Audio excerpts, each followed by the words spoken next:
3 black speedboats sliced through the darkness beneath my Cliffside mansion at 3 in the morning, their engines muffled by crashing waves against the rocks. And there I was, barely breathing, filming the whole thing through my old night vision camera when the SWAT team burst through my bedroom door, assault rifles aimed right at my head. Red laser dots dancing across my chest like a swarm of fireflies, their leader shouting for me to drop the camera and get on the ground now, the kind of command you don't ever want to test. I froze, hands trembling, letting the camera clatter to the hardwood as a ring of boots closed in. Thinking, this is it. This is how I go out, busted for something I didn't even understand. And then something absolutely impossible happened. The SWAT commander lowered his rifle, his face draining of color behind that tactical mask as he recognized me, calling out, "Thean, what the hell are you doing here?" And that voice, man, it slammed into my memory like a punch me Uncle Rex, the government worker, who vanished from family reunions years ago, now standing at the center of a federal raid on what I thought was just my bizarre inheritance.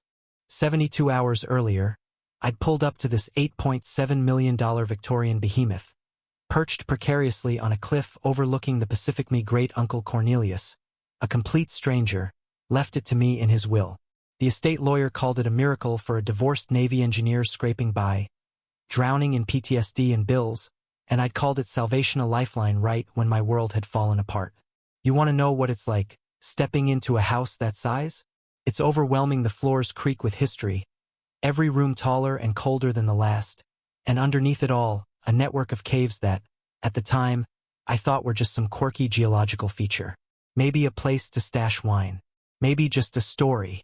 Then, on my first morning, Isadora Peton showed UPA 56-year-old HOA president with a purple Bentley, pastel suit, hair that hadn't moved since 1995, and a voice as sweet as antifreeze. She was flanked by 3 board members who looked less like neighbors and more like goons. Seriously. These folks gave welcome wagon a whole new meaning.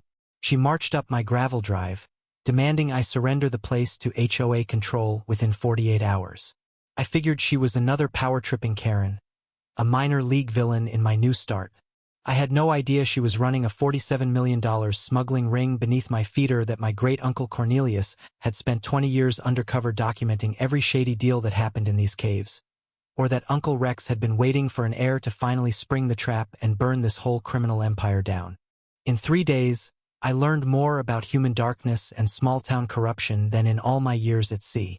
I learned why 6 families disappeared from this neighborhood under mysterious circumstances, why boats with no numbers appeared like ghosts at night, why Isadora would be staring down 35 years in federal prison before this was all over. Her little HOA kingdom crumbled just like the cliff beneath my house, fast, loud, and spectacular. Let me back up a second, because if you live anywhere near the Pacific and you've got an HOA breathing down your neck, you might want to listen close. When I first arrived, the place looked like something out of a Gothic novel. Turrets clawing at the sky, shingles the color of dried blood, windows that stared down at the ocean like unblinking eyes. The silence wasn't peaceful. It was suspicious, like every neighbor was watching behind twitching curtains. Even the air was wrong, salty, but with a chemical bite, something that didn't belong. Before I could unpack, this tiny, steely-eyed woman shuffled over Mrs. Wong, easily in her 80s, housecoat and slippers, voice low, warning me to get cameras, many cameras. Never drink anything the pink lady gives me, and whatever I do, don't go in the caves after midnight. She squeezed my arm with a grip like a vice, then disappeared as fast as she'd come, the sound of a purple Bentley purring up the street making her scatter like a ghost. That's when Isadora arrived, acting like she owned the place, teeth too white, hair too blonde, fake-friendly voice turned up to 11. She launched straight into legal threats, waving bylaws in my face, insisting my property was under their community standards. Even though this house predated the HOA by nearly a century, the whole act was so polished I could almost smell the rehearsals. She wasn't asking, she was taking. Within minutes, her inspectors swarmed the property. Grass too long by a quarter inch, $200 fine. Fence posts leaning 3 degrees, $350. Mailbox too loud, $150. By noon, I'd racked up nearly $1,000 in violations. They poked at the basement door, snapped photos of the lock, their eyes lingering just a little too long. Somebody wanted something down there or wanted to know if I'd found it first. That night, sleep wasn't happening, so I prowled the halls with my old engineer's eye, noticing every oddity.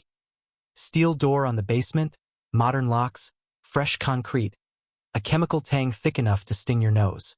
Hidden cameras, 7 in all, pointed not at doors or windows but at one specific wall, hollow sounding.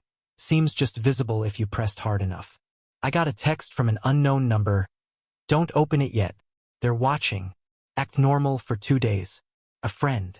Every bone in my body wanted to tear it open, but military training teaches patience. Sometimes you gotta let the enemy think you're clueless. Day 2 was a circus inspector's, fines, threats about community cooperation, and then a small, shaky note slipped to me by the tablet-toting woman in Isadora's crew. Check the basement walls. He knew everything. By that night, I'd set up my own cameras, motion sensors, the works. At 3:12 a.m., the alarm went off. 3 black speedboats, dead silent, gliding into a cave under my property. Men unloading cargo, voices in English, Mandarin, Spanish. That geological feature? It was a smuggling port, a pipeline straight from the Pacific, protected by nothing but a homeowners association's paperwork and the fear they could generate. The next morning, a grizzled harbor master named Jake Morrison showed up with a waterproof container. Cornelius said to give this to whoever got the house after 3 days. And he says the birds aren't real, whatever that means. Inside, a key, GPS coordinates, and a note. Behind the wine that never ages. I found the hidden safe, cracked it open, and suddenly it all clicked. 20 years of surveillance, logs, financials, faces, everything from heroin to people trafficking, all tied to the Petons, the HOA, and their network of enforcers and fixers. Cornelius's letters made it clear. If you're reading this, I'm dead. Isadora's been poisoning me with arsenic. My brother Rex is running point for the feds. When you're ready, call the number. Say my name. The next major shipment is Friday at 3 a.m. That's when you move. The next day, I played my part, frustrated, overwhelmed, acting ready to give up. Isadora bought it, scheduled a midnight finalization in my basement, told me to bring the signed documents. What she didn't know was that I'd already looped in the FBI, given them the code, and that my surrender was just bait in a 20-year-old federal sting operation. When Rex showed up older, harder, still carrying the weight of everything he'd had to do to get this far, explained the plan.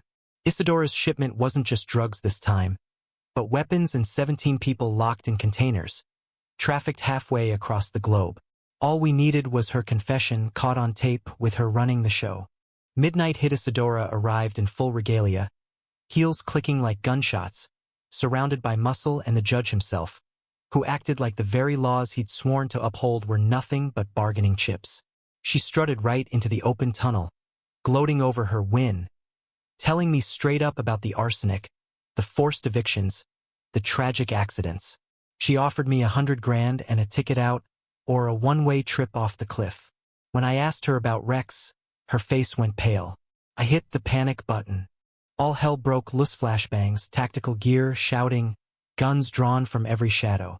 Isadora tried to pull her little pearl-handled pistol, but the feds were fast. Era snipers' bullets spun her around, and her empire collapsed right there on the concrete. Judge Peton went down cursing, zip ties and all, as his old cronies were tackled to the ground. Meanwhile, the cave filled with armed men off the speedboats. Clueless, they were sailing straight into a trap. Within 4 minutes, the operation was over. 23 arrests, containers of drugs, guns, and 17 people saved from hell. Isadora screamed she'd have her lawyers gut me alive, that none of this was over. But as the sun came up over the Pacific, it was clear she was finished. The HOA was dissolved, the cave sealed, and the families who'd been run off started coming home. Mrs. Wong, the quiet neighbor who'd first warned me, became a local hero, starting the town's first real neighborhood watch.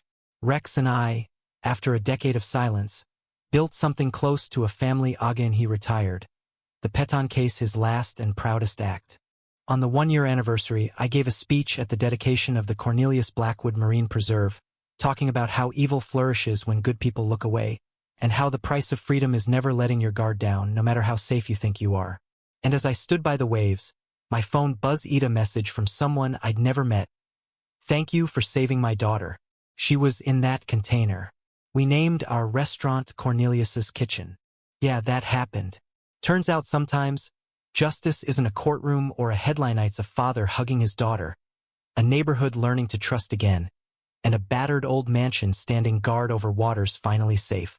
So, let me ask you, have you ever seen something off in your neighborhood? Something that just didn't sit right? Ever tangled with an HOA that seemed a little too invested in control? Drop your thoughts below, share your story, debate what you think is right or wrong, because the truth is, justice starts with people like us not staying silent. And next time you see speedboats in the night, or a pink-suited president trying to run your world, remember, sometimes all it takes is one stubborn, scared, and pissed-off new guy with a camera to set things right.